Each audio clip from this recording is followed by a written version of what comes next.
পালনের জন্য 14 বছরের বনবাসে বের হন। তার সঙ্গে আছেন স্ত্রী সীতা ও ভাই লক্ষণ।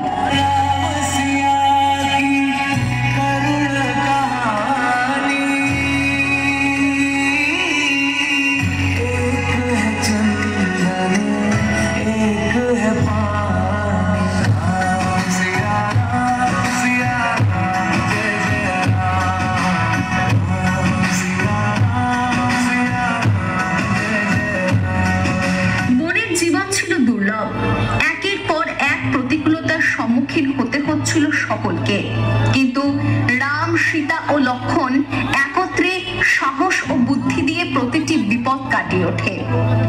দুর্ভাগ্যজনকভাবে দৈত্যরাজ রাবণ সীতাকে লঙ্কায় নিয়ে যায়। রাম ভগ্ন হৃদয়ে বুদ্ধিমত্তার সাথে সীতাকে ফিরিয়ে আনার জন্য মা দুর্গার শরণাপন্ন হন। বীর হনুমান রামের অটল বন্ধু। ত্রিকুট পাহাড় অতিক্রম করে লঙ্কার পথে এগিয়ে যান। ধৈর্য, কৌশল ও সত্যের শক্তি দিয়ে রাবণকে পরাজিত করেন।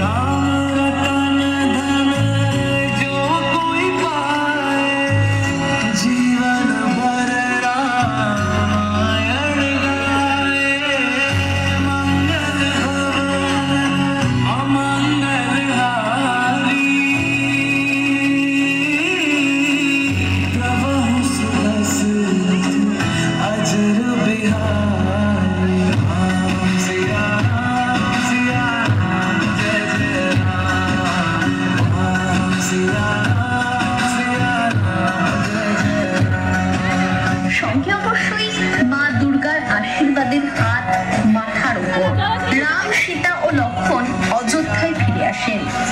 সমগ্র রাজ্য আনন্দ ও উৎসবে ভরে ওঠে। রামের এই কাহিনী চিরকাল আমাদের জন্য প্রেরণার উৎস। আসুন, এই প্যান্ডেলের নিখুঁত কাজ ও কারিগরদের অপূর্ব নিদর্শন ও অসাধারণ চিত্রনাট্যকে উদ্ভাসিত করতে আমরা সকলে আনন্দ মুহূর্তে একসাথে উচ্চারণ করি।